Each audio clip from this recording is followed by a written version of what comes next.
Page 44, continued. Question 36. Comment on the vision of the dagger by Macbeth, or analyze Macbeth's soliloquy, "Is this a dagger?" and point out its significance. Answer.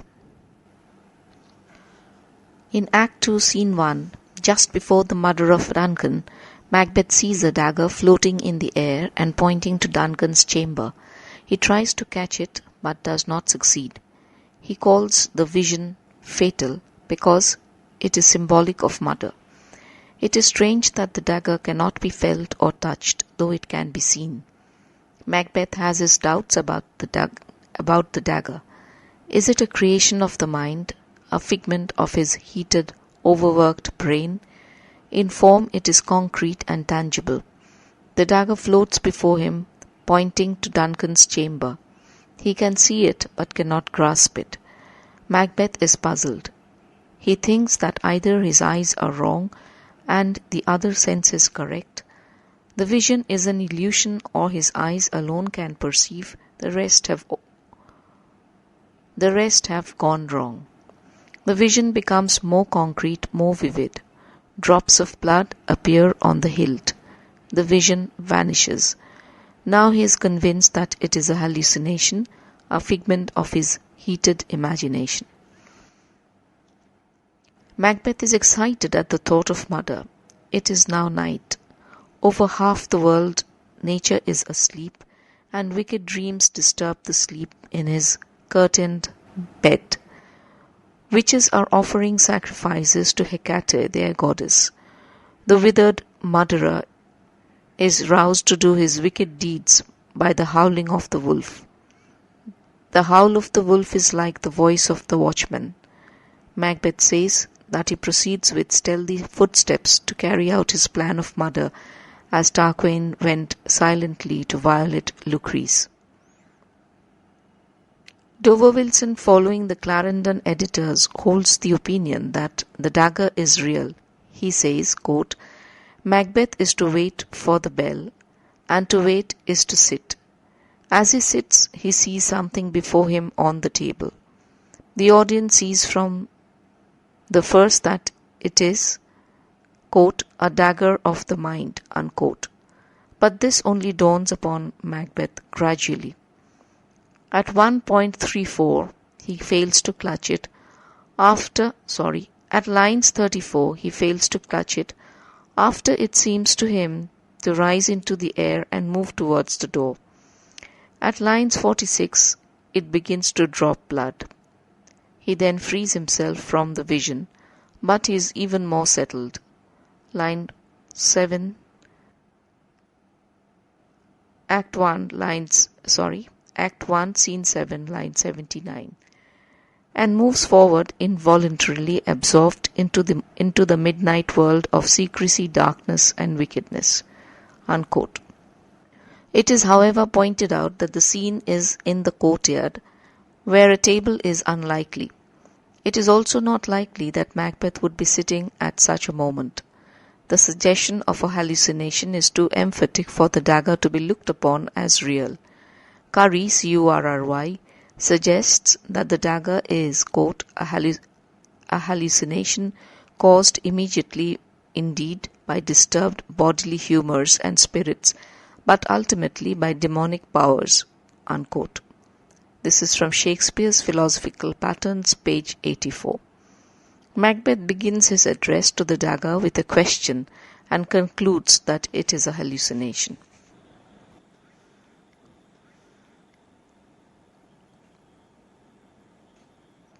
Page 45. This soliloquy on the dagger clearly testifies of Macbeth's conscience-stricken soul. He is perturbed by the prospect of murder.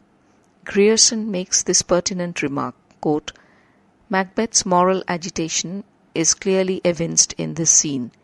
The fearless warrior is unmanned by the evocations of a shaken conscience and cross, quote, the Rubicon of crime, unquote, trembling at every step, unquote." Question 37. Write a critical note on the Porter scene discussing 1. Its genuineness and 2. its dramatic importance. This is from CU Honours Paper 1996-2003. Or what dramatic purpose is served by the episode of the Drunken Porter, Act 2, Scene 3.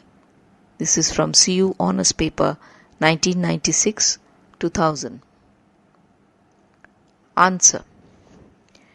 In Act 2, Scene 2, Macbeth, after committing the murder of Duncan, hears voices and sees visions. He hears a knocking at the gate. He is not sure whether the knocking is real or imaginary. Scene 3 opens with the repeated knocking, which links it up with the preceding scene. The porter fancies that he is the keeper of Hell Gate, and that 3 men knock at the door, whom he admits within. These 3 he thinks are a farmer, a Jesuit equivocator, and an English tailor. The farmer was greedy and hoarded his corn on the expectation of scarcity. He expected the price of corn to rise and fetch him a huge profit. The prospect of good harvest frustrated his hopes. In despondency he hanged himself. Suicide is a sin, therefore the farmer is in hell. The second man to enter hell was a Jesuit. Jesuits were accused of encouraging equivocation upon oath of swearing and forswearing glibly with an easy conscience. The third candidate for admission to the porter's hell is an English tailor who cut cloth out of a French horse which is traditionally close-fitting. Hell to the porter is an agreeable place where you have fire ready to roast your goose. The porter says all these under the influence of wine. When his drunkenness goes off, his vision fades, and as the cold bites him, he comes slowly to an awareness of the reality around him. The porter's speech is considered spurious by Pope and Coleridge, Clarke and Wright. Coleridge thought that only, quote, the primrose path to the everlasting bonfire was written by Shakespeare. The Clarendon editors considered it strangely out of harmony with the horrors that surround it. Schiller, Schiller, rejected the scene, inserting a song to the morning lark for it. Professor Hales, Hales, defended the scene and gave reasons for justifying its genuineness. First, it is an integral part of the play. As there was a knocking in the last scene, a porter is essential to answer the knocking, and he must say something. Secondly, it is a relief to the horror of the preceding scene. It is a comic contrast, which is an essential feature of Shakespeare's tragedy. Thirdly, the style and language are Shakespearean. The fancy of the porter, the manner in which Macduff, quote, draws him out, unquote, the rhythmic prose and the general conception, all accord with Shakespeare's practice in other plays. Fourthly, the whole speech is a powerful piece of irony. De Quincey's Dequincey, De Quincey's famous exposition of the scene has silenced the challenging critics. Quote, when the deed is done, when the work of darkness is perfect, then the world of darkness passes away like a pageantry in the clouds. The knocking at the gate is heard, and it makes known audibly that the reaction has commenced. The human hath made its reflex upon the fiendish. The pulses of life are beginning to beat again, and the re-establishment of the goings-on of the world in which we live first makes us profoundly sensible of the awful parenthesis that has suspended them. That is on the knocking of the gate.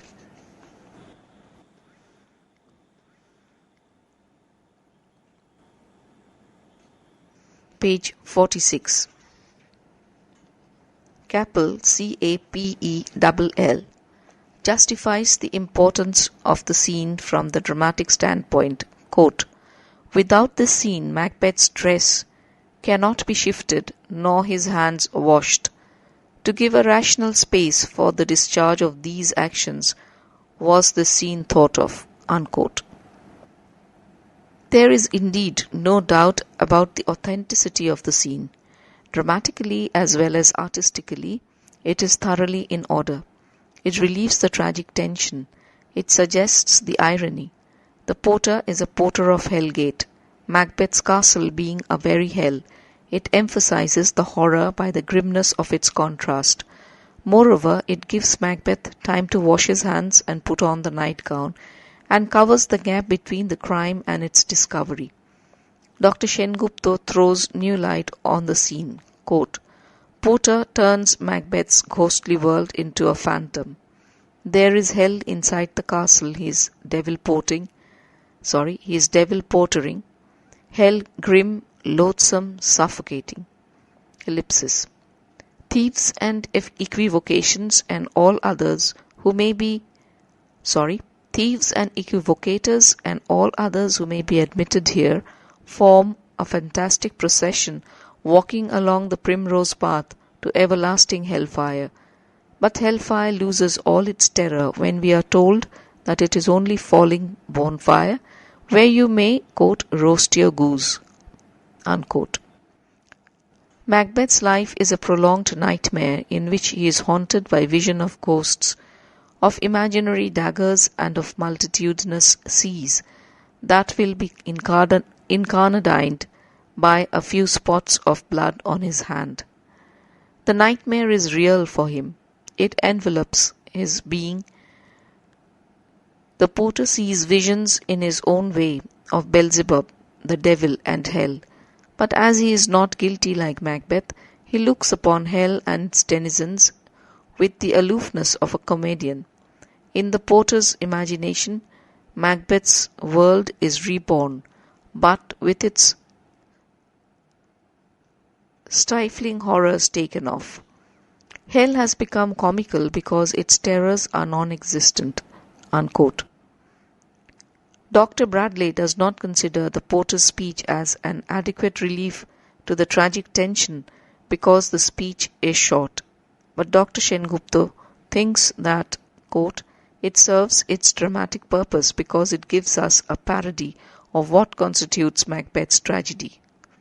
The interpenetration of a sensitive imagination and a sin-burdened heart. The porter's imagination plays with hell and the devil because his heart is free." Unquote. This is from Shakespearean Comedy. Question 38. Analyze the banquet scene and discuss its importance. Act 3, Scene 4. What light does it throw on the characters of Macbeth and Lady Macbeth? This is from CU Honours Paper 1999. Or, analyze in detail the banquet scene, Act 3, Scene 4, in Macbeth and add a critical comment. This is CU Honours Paper 2001. Answer. The famous banquet scene, Act 3, Scene 4, is the discovery scene 2. Macbeth arranges the coronation banquet. The guests have come and are in their seats. Macbeth and Lady Macbeth play the royal host and hostess. As the banquet proceeds, the first murderer appears at the door and Macbeth goes to hear the report that Banquo has been murdered, but Fleance has escaped. The murderers are disposed of. Macbeth comes back to the banquet hall. When he is about to take his seat, he finds to his great horror and surprise that the host of banquet, as Banquo, is seated in his place. Macbeth is terribly shaken. He looks to the air and asks the ghost not to shake his blood-stained head at him. Lady Macbeth gathers all her energies and resources to keep up appearances. She fabricates a story on the spot that Macbeth has been a chronic sufferer from such a fit and that he will recover from it soon. She requests the guests not to note him much, as that aggravates his illness. So they should best, quote, feed and regard him not, unquote.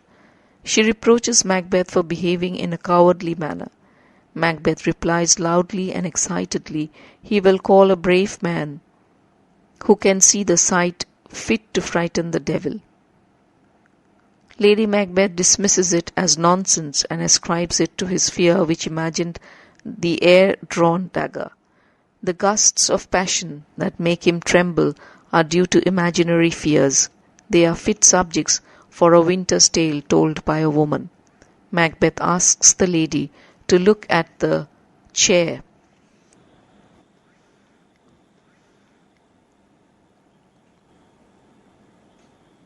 Page 47. Then he addresses the ghost. If the ghost can shake its head, it can speak as well. If the grave and the vaults where the dead are kept return the buried dead to men again, then the corpses should be left to be consumed by carrion birds to prevent them from returning. The ghost disappears. Lady Macbeth again upbraids him. Macbeth continues his ravings. In ancient times, before barbaric code of revenge had been replaced by civilized law, shocking murders have been committed. There was a time when after a man had been murdered, there was an end of it. But nowadays, the murdered man comes out of his grave with all the many wounds inflicted on him, and he would push others out of their seats. This is stranger than the shocking murder itself. Lady Macbeth draws the attention of Macbeth to their guests. Macbeth apologizes and attributes his fit to a strange weakness. He takes the glass from the table and drinks the health of all. The ghost re-enters, and Macbeth is again thrown off his normal self. He shrieks in a paroxysm of fear. Lady Macbeth tries to find an excuse for her husband's behavior. She explains his behavior as something usual with him, only that it destroys the joy of the moment. Macbeth indulges in a boastful utterance. He dares everything that a man may dare. He is ready to face a fierce Russian bear or the horned rhinoceros or the Persian tiger. He is prepared to meet any other shape than that which appears to him. He cannot endure the sight of the ghost. He asks the ghost to go. It is an unreal shape that mocks his eyes. The ghost disappears. Macbeth speaks of the sight which keeps Lady Macbeth unperturbed, while it makes him pale. Lady Macbeth unceremoniously dismisses the party, wishing them all happy good night. Macbeth and Lady Macbeth are left alone. He is himself again, while she is completely exhausted. Macbeth's conscience stings him, and he is full of scorpions. Macduff has stayed away from the banquet, and so he considers him to be the worst of these scorpions. He resolves to defend crime by crime and proposes to meet the witches. The banquet scene discovers Macbeth as the murderer to the assembled guests. The scene shows the operation of Nemesis. It marks for Macbeth the beginning of the end. The horror of the sight of the ghost forces him to make many a compromising disclosure. It compels him to disclose his secret and guilt. His face is pale with fear and his nerves are shaken. The guests know that Macbeth is the murderer. Banquo's ghost, therefore, has an important part to play in the action of the tragedy. The scene is saturated with irony. There is the irony of Banquo complying with Macbeth's wishes. Fail not our feast, to which Banquo replies, quote, "My lord, I will not," unquote. And he does not fail. It is ironical also in that the murder of Banquo, which is intended to bring him security, results in the discovery of the guilt. W. Rosen speaks of another kind of irony, which consists in, quote, "the terrible discrepancy between Macbeth's expectation and the occasion's actuality," unquote. Quote, "When Macbeth chafes at Banquo's absence, when he would drink to Banquo's health, knowing well the man is dead, he confidently expresses the unuttered belief that he is capable of controlling his destiny. But an audience, aware that Banquo's spirit has risen, knows this belief to be an illusion. It is this moment of ironic reversal that establishes a close bond between actor and spectator and accounts for pity and terror.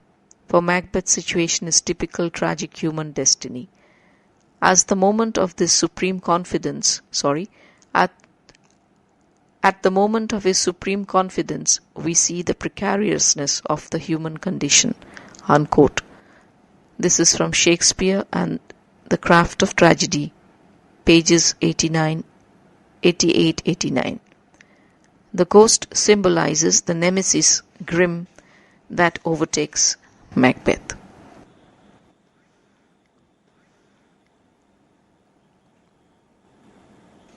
Page 48. The scene throws light on the characters of Macbeth and Lady Macbeth. Macbeth's mental powers have suffered degeneration. His mind is completely unhinged.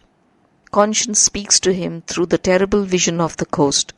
It is the grisly incarnation of his conscience-stricken mind. It shows the mental tortures of Macbeth, who has had Banquo killed. Quote, he has had some strange childish notion that the second murder would not afflict his conscience if he did not wet his own hands in Banquo's blood. Unquote. This is from Grierson. But the notion proves wrong. In this scene, Shakespeare has presented the supernatural just as a modern writer will make use of abnormal psychology. Cynically, the ghost of Banquo is not a pure hallucination like the dagger.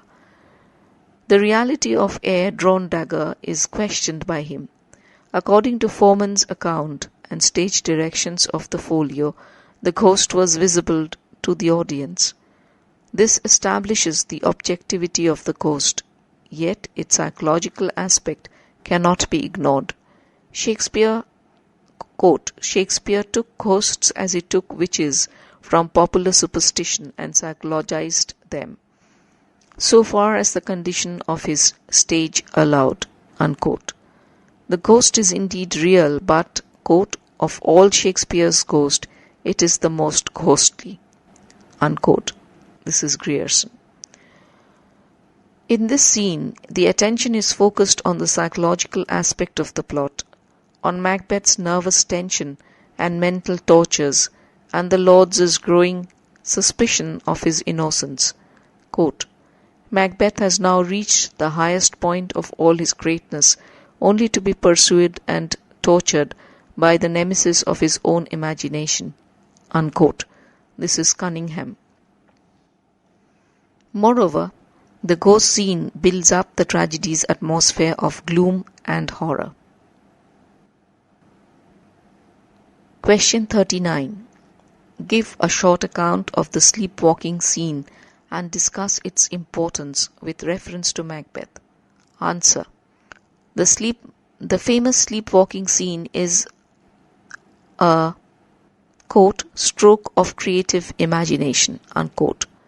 There is no hint of it in Holinshed. The scene with its, quote, subdued, whispered, quote, unquote, horror is the, quote, topmost peak of all tragic conception, unquote. The gentlewoman describes the conduct of Lady Macbeth during her sleepwalking. She tries to get rid of the oppression of her secret by committing it to paper. The doctor explains it as the agitation of mind. She sleeps and keeps awake at the same time. Lady Macbeth enters with a taper. She has light by her continually. Darkness frightens her now. In sleep, her nature gives way to cursed thoughts, dreadful memories. She rubs her hand continually in an attempt to wipe away the stain of blood. So, quote, a little water does not clear her, unquote, of the deed. As she recalls the darkness of the night of crime, she thinks of the darkness of hell, thus showing, quote, her fear of the after death, unquote. Old memories come in a disorderly fashion. She taunts her husband. She recalls her old words to her husband before the murder, quote, who dares receive it other, unquote. The sight of Duncan lying in a pool of blood has been a persistent memory with her. She recalls the horror of it even in sleep. She questions her husband about the wife of Macduff. His hands are always red with blood. Lady Macbeth gives out the secret here. The same old, persistent spot in the hand comes back to her mind. She feels now that the perfumes of Arabia will not sweeten the damned spot. She remembers the banquet scene. She exhorts her husband. The knocking of Act 2, Scene 2 comes back to her mind. She is filled with consternation. She goes back to bed. This is the picture of the broken and ruined Lady Macbeth. She is the pale woman creeping from bed, mumbling incoherently. She is throwing up dreadful memories. She is having awful sighs. The resolute, masterful lady who was almost the impersonation of ruthless and undaunted ambition walks in sleep and recalls in a disorderly way the details of the crime and the fatal night. But the two pictures are compatible with each other.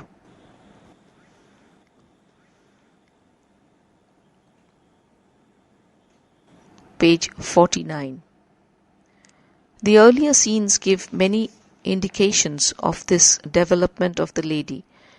She appeals to the murdering ministers to unsex her, to make thick her blood so that no compunctious visitings of nature can shake her full purpose. This appeal betrays the essential womanliness in her. She has a feeling of her own womanly weakness, and she knows the compunctious visitings of nature which she wants to shake off. Whence she says, quote, "Come to my woman's breasts and take my milk for gall," unquote. It is a woman speaking, a woman with full knowledge of her own, quote, "milk of human kindness," unquote. In the murder scene, she cannot enter Duncan's chamber because his face resembles her father. She has to brace herself up with wine. She cannot stand the shock of the discovery of Duncan's murder. She faints. After Duncan's murder, Lady Macbeth becomes gradually weak and lethargic. Before the sleepwalking scene, she appears twice, once in Act 3, Scene 2, and next in the banquet scene, Act 3, Scene 4. Her words, quote, "not sad, all spent," unquote, reveal the depth of her desolation. In the banquet scene, she looks exhausted and listless. She cannot welcome the guests, quote, "pronounce it for me, sir, to all my friends," unquote. But she pulls up her energy and courage to meet the emergency created by the ravings of Macbeth at the sight of the coast. But this is the last flicker of the dying embers. In giving this picture of the fading and sinking lady, Shakespeare prepares us for the sleepwalking scene. From the state of nervous debility and solitary brooding, the sleepwalking and her mumblings in sleep are an easy and natural transition. The sleepwalking scene is filled with ironical overtone. It is an ironical travesty by Lady Macbeth and the heroic lady of the first act. After the murder of Duncan, Macbeth says, quote, "Macbeth that mother sleep," unquote. Lady Macbeth cannot understand what he says. She too murdered sleep. The scene is indeed an ironical commentary on her complacence after the murder. Macbeth raves, quote, "all great Neptune's ocean will not wash the blood off his hand," unquote. Lady Macbeth replies with smugness that, quote, "a little water clears up of this deed," unquote. In this scene she is continually rubbing the damned spot. All the perfumes of Arabia will not sweeten her little blood-stained hand. It is a point worth noting that the chief actors of the play are pursued by nightmares. Banquo cannot sleep. He prays to the merciful powers to restrain in him the cursed thoughts that nature gives way to repose. Macbeth envies Duncan, quote, "after life's fitful fever he sleeps well," unquote. Lady Macbeth says to Macbeth, quote, "You lack the seasons of all nature, sleep." Unquote. Lady Macbeth's sleepwalking is only the inevitable climax of a process of natural retribution. The scene is in prose, which is, quote, "proper to the broken utterance of sleepwalking," unquote. But the words of Lady Macbeth have the ring of highest poetry as they are charged with emotion. The dreadful memories of the lady which come to her incoherently are appropriately uttered in broken prose. The speeches of the doctor and the gentlewoman are in a lower key.